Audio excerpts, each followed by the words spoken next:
Olá, concurseiros! Estamos aqui mais uma vez para darmos continuidade aos nossos estudos. Na nossa primeira aula, nós tratamos sobre a divisão, da gramática, como é que você deve organizar os seus estudos. E agora nós vamos aprofundar um pouco o primeiro tópico, que é a morfologia. Morfologia é o estudo da forma que as palavras têm. Então, nessa divisão, nós teremos 10 classes gramaticais. Serão apenas 10 aulas? Não, teremos 12 aulas. Por quê? Dentro da morfologia, nós também vamos estudar a estrutura e a formação das palavras, bem como as palavras e locuções denotativas. Então, vamos lá dar início ao nosso encontro. Desde já, quem não está inscrito ainda, faz a inscrição no canal, deixa o like, compartilha o vídeo para os amigos, tá? E vamos estudar juntos. Então, o substantivo, eu considero a classe de palavras mais importante, porque é ela que nomeia todos os seres. O substantivo é a palavra que dá nome aos seres, aos fenômenos da natureza, aos objetos, sentimentos, qualidades, ações, tudo aquilo que existe no mundo real ou no mundo imaginário e tem nome, nós vamos classificar como um substantivo. Estão aí alguns exemplos: gato, chuva, espelho, amor, beleza, tudo que tem nome, tá? Então, preciso, professora, me aprofundar no estudo do substantivo ou somente reconhecer, determinada palavra como fazendo parte dessa classe? Depende, tá? É muito relativo o estudo, nós já conversamos um pouco sobre isso, Vai depender da banca que você vai prestar concurso, mas de antemão, nossas aulas aqui, nós vamos tratar, do conteúdo de forma geral, ok? Então, conceituado o substantivo, vamos falar um pouquinho sobre a classificação. Nesse conteúdo vocês já estudaram, no passado, quando vocês faziam quinto, sexto ano, deram início ao estudo das classes de palavras. Então, nós vamos relembrar, tá? O substantivo, ele vai ser classificado, em próprio ou comum, inicialmente, tá? Ele não vai ser as duas coisas ao mesmo tempo, claro.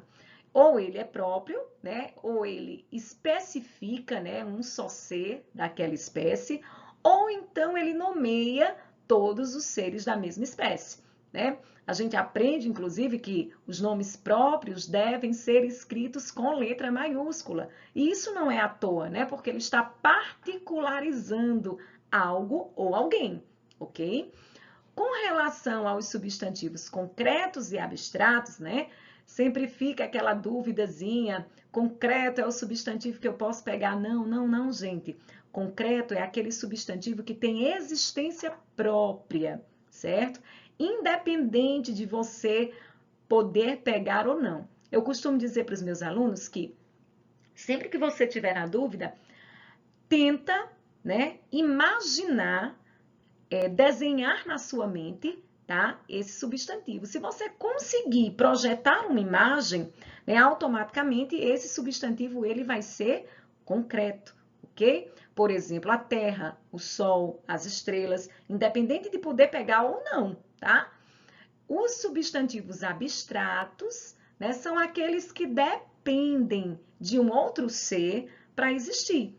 São os estados, as qualidades, os sentimentos, as ações, Quando eu digo bondade, amor, alegria, são nomes, são substantivos, mas eles precisam de outro para poder existir, Eu não imagino a alegria, eu imagino pessoas alegres, ok? Os substantivos primitivos e derivados, são muito importantes para lá na frente a gente entender a estrutura e a formação das palavras. Primitivo é aquele substantivo que não vem de outra palavra, não deriva de nada, a casa, pedra, terra. E o derivado, ele é criado a partir de uma base, a partir de um outro substantivo, Por exemplo, caseiro, livreiro, pedregulho, né, vem sempre de um outro substantivo que é primitivo. Ele também pode ser simples ou composto, né? Formado simples quando ele é formado por apenas um elemento e composto quando é formado por dois ou mais elementos. Né? Aí no simples nós temos chuva, nós temos guarda, e aí nós podemos formar guarda-chuva, né? Lá no substantivo composto, né? Tem o exemplo aí de couve-flor, mas não necessariamente ele vai ser composto apenas com hífen, tá? Pode ser composto sem hífen também, né? O caso de passatempo e outros mais na nossa língua. Então, eu trouxe aí o exemplo da palavra guarda civil, tá? Porque deve ter alguém se perguntando, ele pode ser uma coisa ou outra, ou primitivo ou derivado, ou simples ou composto. Mas como é que eu vou fazer essa classificação se por acaso a banca, né, me der uma palavra, né, e pedir para fazer toda a classificação do substantivo? Então, por exemplo, a palavra guarda civil, né, é um substantivo comum, porque não está tratando de um ser em particular, né? Ele é concreto, né, porque ele existe por si só, é uma palavra primitiva, porque não tem origem nenhuma outra, e é composta porque é formada por duas bases, ok? E aí, então, nós temos mais uma classificação que não anda em pares, essa classificação ela vem sozinha, que é o substantivo coletivo. É aquela palavra que, mesmo no singular, dá a ideia de conjunto. Professora, eu preciso memorizar, né, os principais coletivos? Tem bancas, né, que entram nesses detalhes, aprofundam isso, outras, né, simplesmente querem que você reconheça que aquela palavra é um substantivo coletivo, certo? Mas não custa nada, né, pesquisar os substantivos coletivos mais cobrados pelas bancas. Eu trouxe aí alguns exemplos, né, por exemplo, a alcateia equivale a grupos, né, assembleia, grupo de pessoas. Lembrando que o coletivo é sempre um conjunto, né?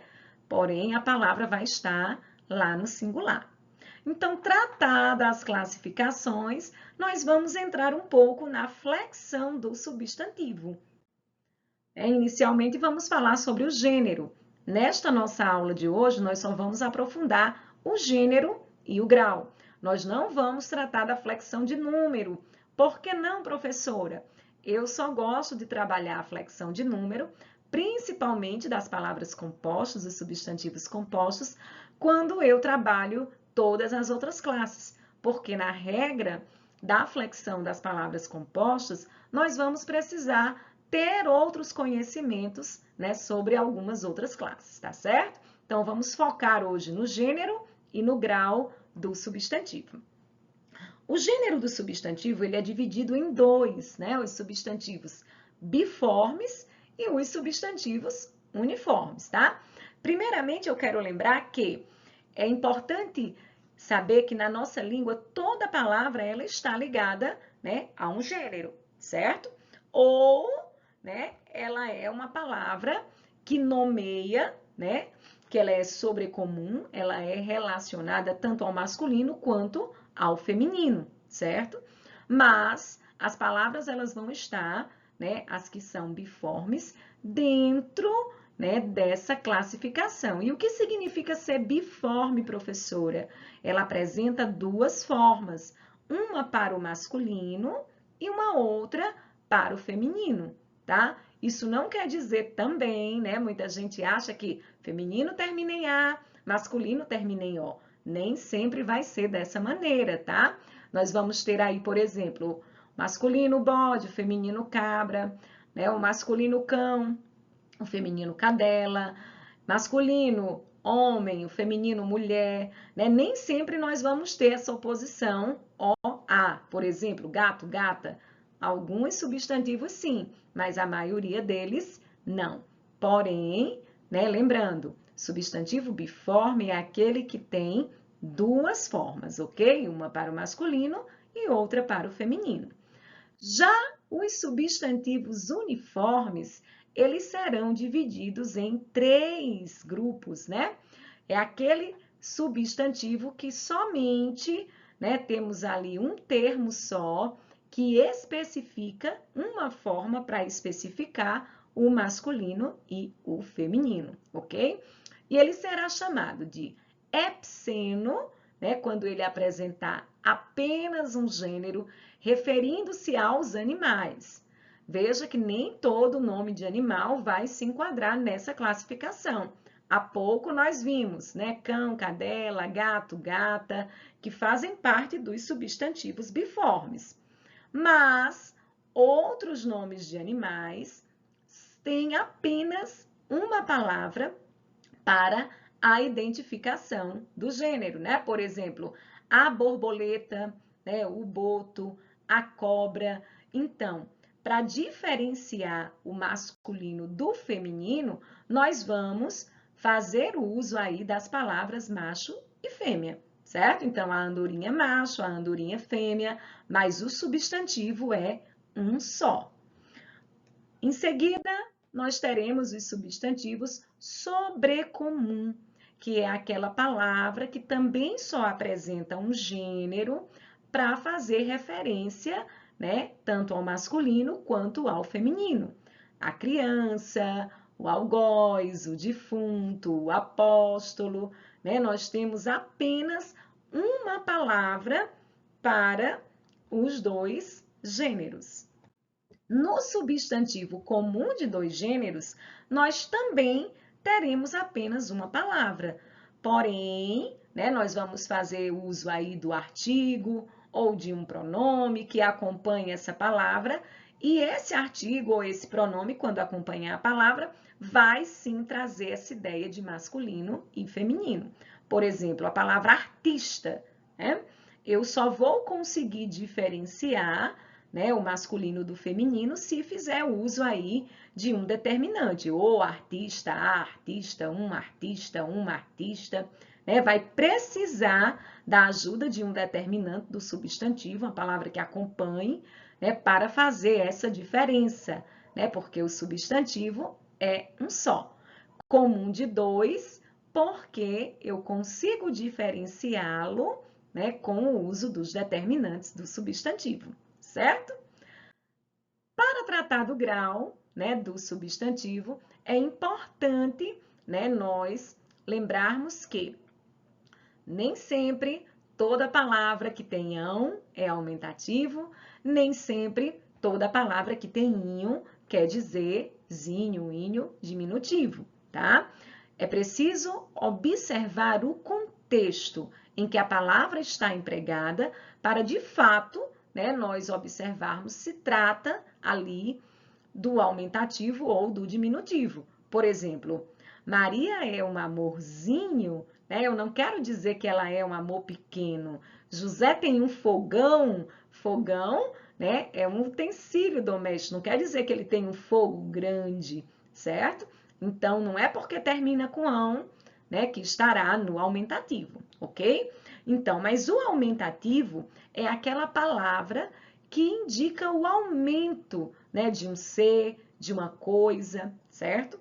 E ele pode ser feito de forma analítica, né, quando eu uso aí a ajuda de um adjetivo para indicar essa grandeza, quando eu digo, por exemplo, copo grande, né, ou então para fazer o diminutivo, copo pequeno, né, pedra minúscula, pedra grande, eu estou indicando, né, o grau, mas de forma analítica, né? Por quê? Porque vem acompanhado aí da presença de um adjetivo.